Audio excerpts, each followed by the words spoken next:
Lähdetään kauas pois, sinne missä on lämmin ja niin paljon elävämmin. Loistaa tähdet ja kuu. Morjesta vaan kaikille. Tää on mun sarjan toinen osa, missä mä käyn teille läpi, kun mä olin Jenkeissä vaihto-oppilaana. Joten mennään kakkososaan.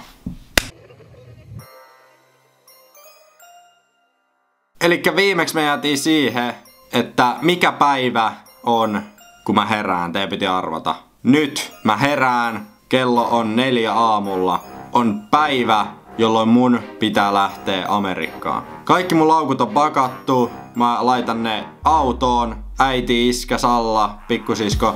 Kaikki lähtee heittää mua lentokentälle. Ja autossa on aika semmonen surullinen kautta innokas tunnelma. No, tietenkin siinä tulee siinä automatkalla sitten Raappanan kauas pois biisi, jolloin tietenkin äiti alkaa jo siinä autossa itkemään. Että auto saapuu lentokentälle, me otetaan kamat pois autosta, mä pääsen lentokentälle, siellä on kaikki muitakin vaihto-oppilaita, jotka on lähdössä. Mä tsekkaan laukut sun muut, kaikki on ihan ok. No, mä joudun oottelemaan siinä vähän, kunnes tulee kaikkein rankin hetki. Mun pitää hyvästellä mun äiti, iskä ja pikkusisko, koska mä oon lähtemässä vuodeksi pois. Mä hyvästelen ne siitä ja lähden tsekkaukseen, missä tsekataan, ettei mulla ole mitään pommeja tai sun muita. No, mä pääsen siitä läpi tietenkin ihan helposti. Alkaa odottelu Helsinki-Vantaan lentokentällä, että milloin pääsee kohti Amerikkaa. Jännittävä. No, mä syösin lentokentältä eväitä ja lento lähtee. Ensimmäinen lento Helsingistä Frankfurtiin, Saksaan, jossa tulee ensimmäinen välipysähdys. Mä oon Saksassa, siinä jonkun aikaa oottelen, syön. Alkaa vähän olla jo jännittynyt tunnelma. Päästään jenkkilennolle, mikä lentää Houstoniin, Texasiin.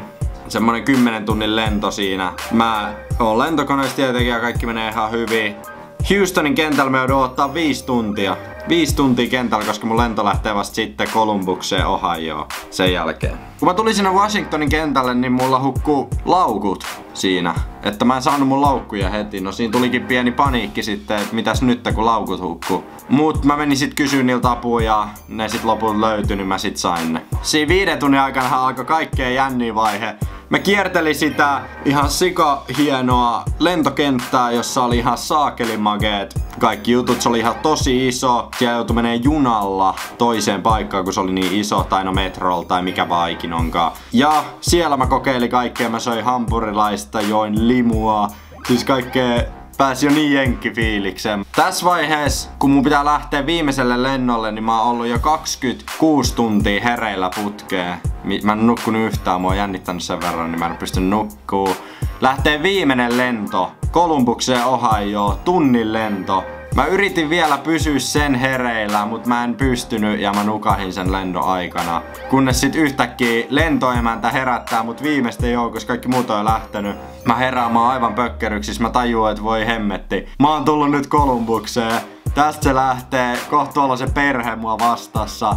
Mua väsytti ihan sikana, mut mua samaan aikaan jännitti ihan sikana. Mä kävelen sieltä ulos, mä saan kaikki laukut sun muut. Pääsen siihen portille, missä mä tiedän, että seinän toisella puolella odottaa perhe, jonka luona mä tuun olee seuraavan vuoden ajan. Mä tuun siitä, niillä on semmonen hieno kyltti, että semi welcome to America tai jotain tällaista. Ja ne vilkuttelee siinä. No siinä mä moikkaan niitä.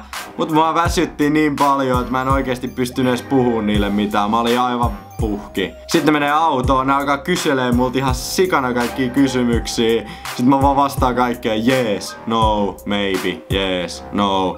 Siis niinku ihan väsyneenä. Niin sitten se äiti tokasee, että okei, ehkä on parempi, että me jatketaan keskustelua huomenna. Semi näyttää aika väsyneeltä. Sitten mä olin vaan silleen, thank god. Mut joo, niin sit me saavutaan sinne kotiin. On yö, keskiyö jo. Niin ne näyttää mulle mun huoneen.